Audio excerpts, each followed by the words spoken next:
I have to say, I was a big fan of the original UK Office by Ricky Gervais and Stephen Merchant. Absolutely classic British comedy in mockumentary format that perfectly portrayed some of the most awkward, everyday moments in life, in particular, the bureaucratic world of the corporate office environment.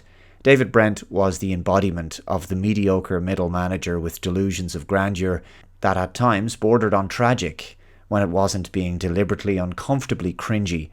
The US version eventually found its own direction after its first season and settled into being a solid sitcom, which developed a kind of soap opera quality due to running for so many years and producing over 200 episodes and lots of really great characters.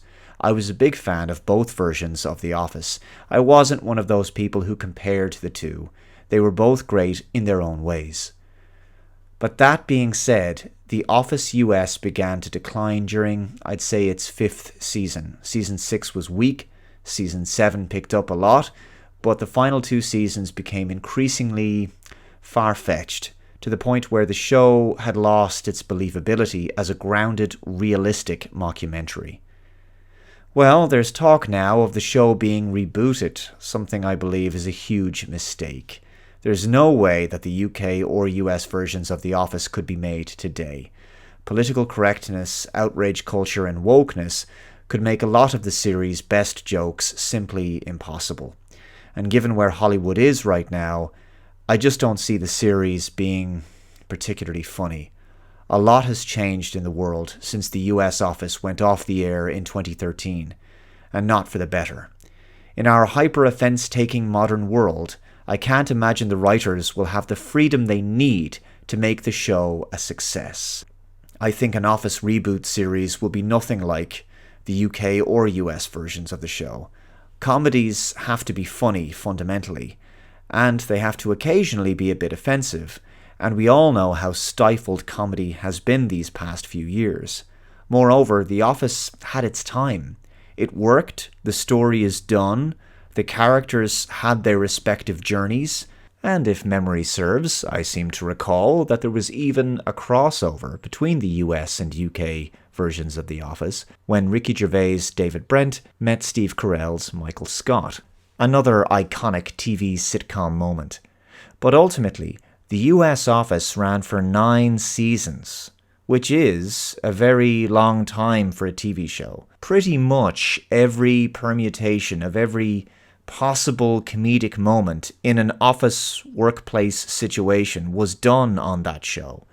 Bringing the show back to basically do it again just goes to show that Hollywood seems bereft of interesting new ideas. The show ended on a high note. Leave it there. It all came to fruition and a satisfying conclusion, so why go there again? No hardcore fans wanted this Office reboot. Where's the interest for it? But I think what's more important here is that the writer's strike has just ended. And then we have this announcement. I mean, seriously, how utterly unoriginal. Where is the creativity? Months of a writer's strike. I mean, we're holding our breaths, tentatively wondering what new and innovative ideas will the incredibly talented minds of Hollywood come up with next. And what do we get? The green light is given to an old show from a decade ago being brought back rather than something new. A show that, by and large, like I say, had already passed its prime by its 9th season. I mean, how utterly lazy and unimaginative can you get? I mean, seriously, this is the supposedly creative industry that just had a major writer's strike for over 4 months.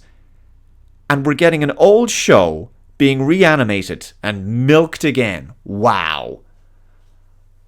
Anyway, I want to know your thoughts on this. Would you want to watch a rebooted Office series? Finally, guys, I wanted to say that I've got some exclusive content for you over on Subscribestar right now. Link is below in the description box. For my Subscribestar supporters, it's a video about the possibility of a 4th Kelvin timeline Star Trek film, which apparently is in the works. Yet another unoriginal idea. Another sequel. I mean, do people actually want a 4th Kelvin timeline film? Do they even want a 3rd one? Well, apparently there's one in the works, yet another sequel no one really had much desire for. Check it out below in the description. For as little as $1 per month, you can get more premium content from me. Thank you very much for watching, take care, and I will see you in the next video. Bye bye.